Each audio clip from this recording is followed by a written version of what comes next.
Hi, this is Corey Johnston, and today's lesson is going to take place in the second chapter in the book of John.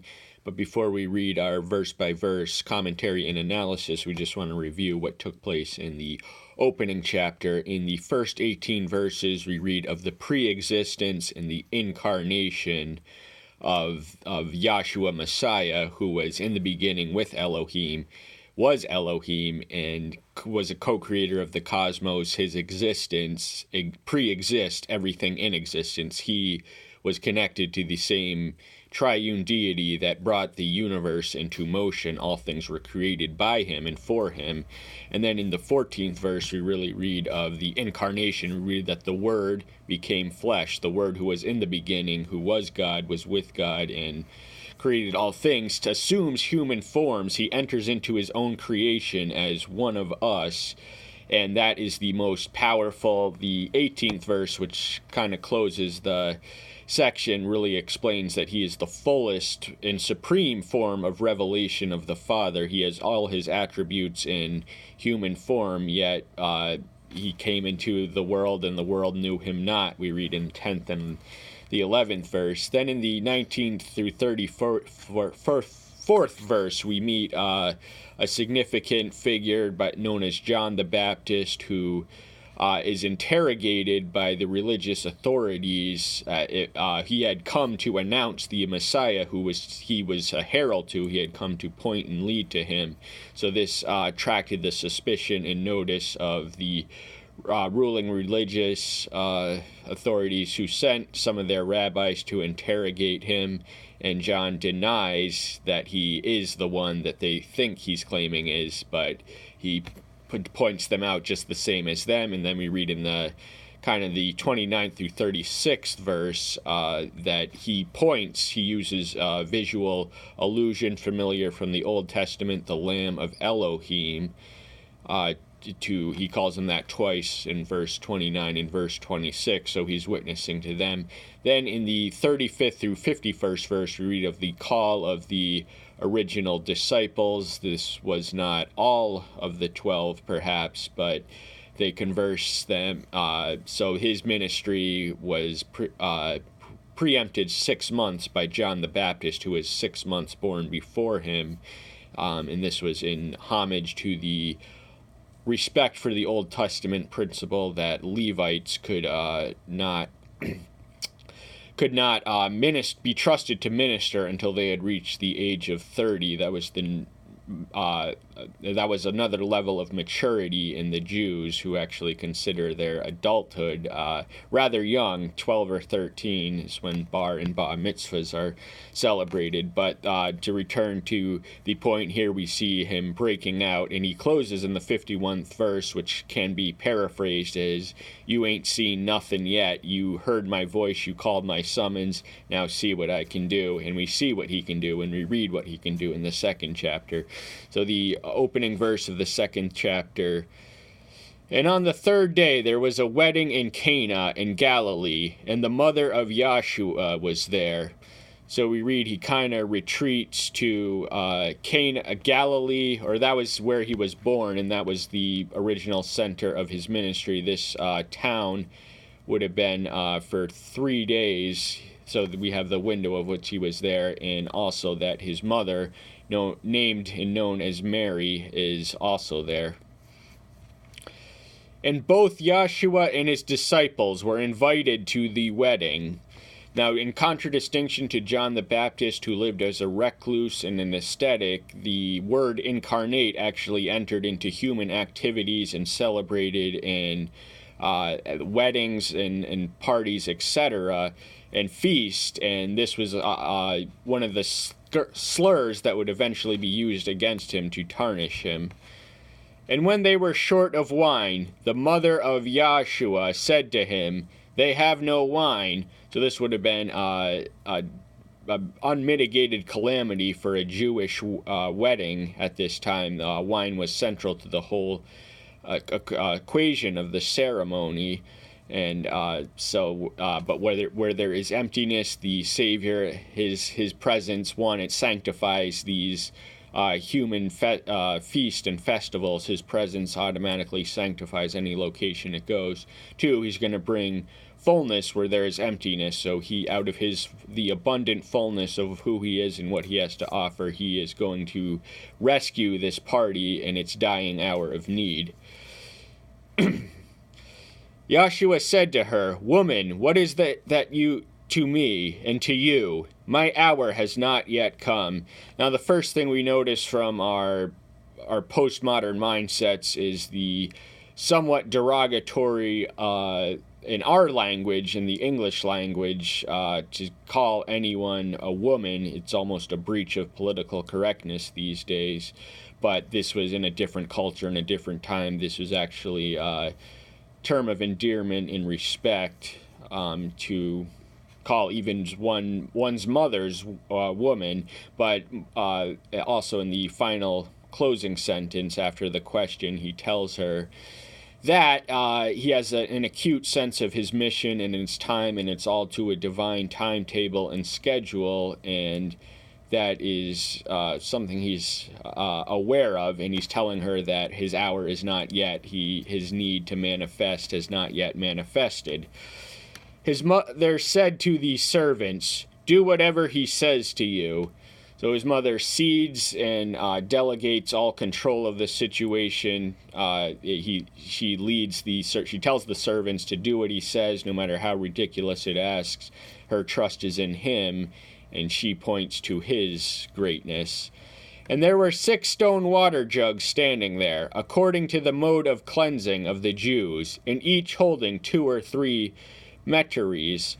So we're not entirely familiar with the ancient measurement of meteries, but we gather that there were 6 jugs that were empty. They they were holding water, and so they weren't designed for wine, but nevertheless the water is going to be turned and transmutated into wine as a result of his mere touch.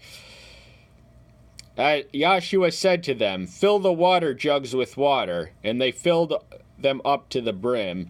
So water would have been more available and accessible. Unfortunately, they didn't have wine at this moment in time.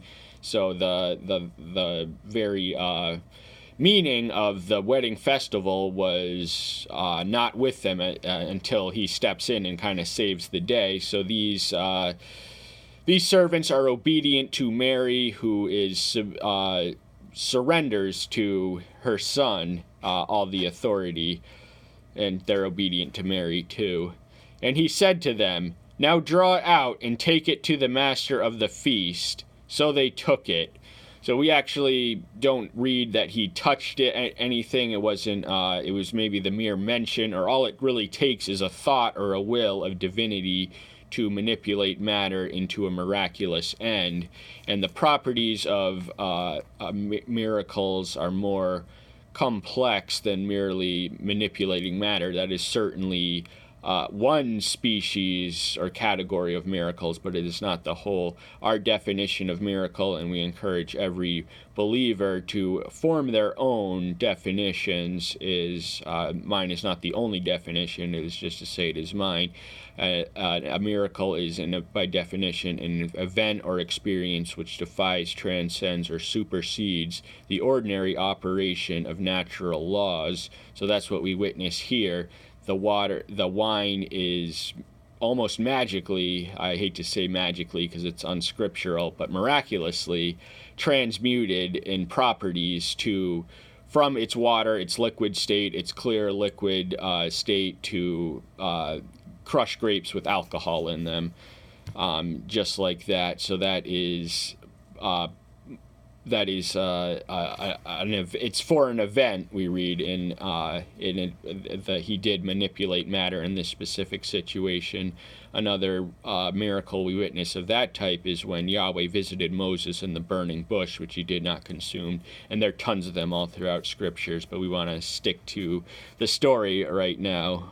We tend to take tangents that are always not necessarily necessary. But when the master of the feast had tasted the water that had become wine, and did not know where it came from, though the servants who had drawn the water knew, the master of the feast called the bridegroom. So this master of the feast, who was essentially derelict in his duties to make the wine flow and be there and be available, remember in the previous verse, we have no notion, other than the hindsight of having already read this, that the water had been turned into wine. He sent them with water. They might not have been wine immediately, but in the passage of time, by the time they brought the jugs to the master of the ceremony, they had become wine, and that was through the word and the will of the Son, who sanctifies the human feast that he comes to partake as the Word in the flesh, the incarnate one who is fully human and fully divine. So we witness him interacting with humans as one of their own. We witness he had a mother by the name of Mary, but we also know that he is divine, so that the Word became flesh in 1:14, but the Word was pre-existence and had no physical form to speak of until he came into a human flesh that we now know him as. And so the master of the feast, who maybe didn't even know that there was a shortage of wine, but nonetheless he's pleased because we read that Mary is the one who tells them that there is no wine, or him that there is no wine.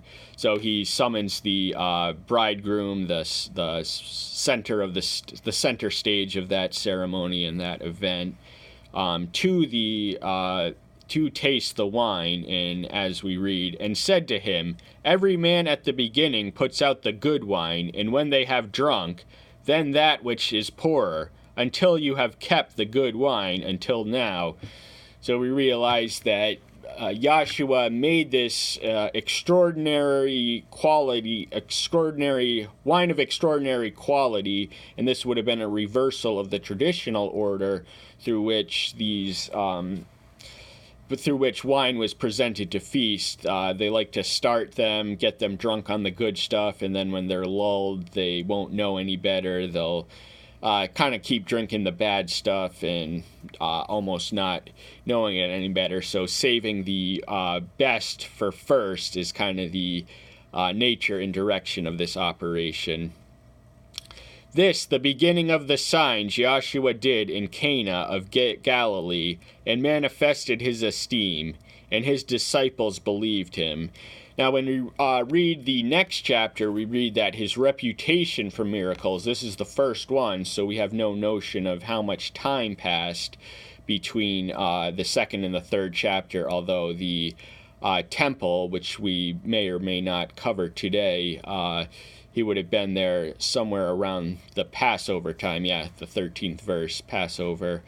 But then this was his first miracle. It wasn't his only miracle. So in the third chapter we read, and we have no chronological timeline to place the distance between the events of the second and the third. We read that a Pharisee by the name of Nicodemus visits him in secret in the night, and he's convinced by the reputation of his miracle making that he is, or could be, he's very positively inclined to accept him as divine, and that forms the nature of that conversation and relationship. And Nicodemus resurfaces throughout the Gospel of John. In the 7th chapter, he doesn't out when he's defending when the religious, he was a Pharisee and a member of the Sanhedrin, so he was high ranking, and he was with some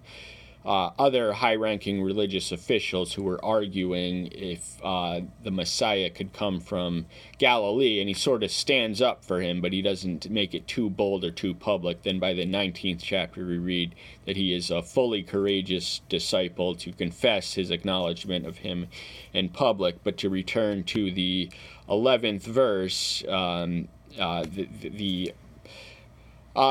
the definition of a miracle. Now, a miracle in itself can be designed to stimulate faith, and there's a difference. Satan can certainly, and his demons can certainly do miracles too. They're artful tricksters and counterfeit artists who can do it for the sake of publicity and celebrity, but even though that was not his purpose, nevertheless, a reputation had acquired around him as a man of miracles. And so this, to connect our earlier definition of miracle, it's a temporary suspension of physical matters which builds more enduring, long-lasting faith, lifelong and beyond. So we read that the disciples believed in him. They had answered the call. They were maybe curious but not yet converted by the end of the first chapter. And there's a lot of debate between the two brothers as to whether such a one could come from where he claims, because Nazareth was not, it was despised and rejected, as was its most famous citizen. And this he went down to Capernaum, he and his mother and his brothers and his disciples. And there they stayed not many days. So we read the trajectory of where they are and where they go. They're in a town of Cana, which is located in Galilee. Capernaum would become the center of his ministerial operations. This is made plain in the synoptics, which follow a somewhat different linear pattern and structure than John. John is easily the most unique of the Gospels. 92% of the material that we read from opening to close are original material that we don't read in the other ones. But so the term synoptic, Mark's laid the foundation and the precedent. His is the earliest written one in the year 65, and he establishes the trajectory of his ministry in Galilee, which leads him to Jerusalem for the final Passover and the crucifixion and the passion and all that, etc. But in John, it mostly centers around his Judean ministry. So we do read that, and there is different timelines. But John wrote his gospel in around the year 90 A.D. Mark and Matthew were written much closer to Mark. So he was one of the authors of the gospel. He was one of the three most inner circled of the ones who were especially affectionate and trusted and committed to the Messiah, those being the sons of Zebedee, John, his older brother, Andrew, and Peter. And so John is known as the beloved disciple, and he did have intimate insight that more fuller than what Matthew may have known. Peter got his information from Peter, or the material, what he learned and wrote, was motivated by the death of Peter, because once he was dead, they came to the conclusion, how are we going to remember this man now that the man who died and the ones who are following him are themselves dying? And that gave the motivation for the writing of it all. And Luke was a Gentile, a diligent historian who was closely connected to Paul and others, but he had no intimate or first-hand exposure to the Messiah. So John is the most poignant portrait in mine. If I had to pick one of the four, it would be John, and it's been that way ever since I became born again, which forms the basis of the next chapter. We've already covered that in 3 segments a while ago. We're going to save the 13th through the 25th verse for a future lesson. Thank you so much for being here. I'll see you soon. Take care until then. Bye-bye.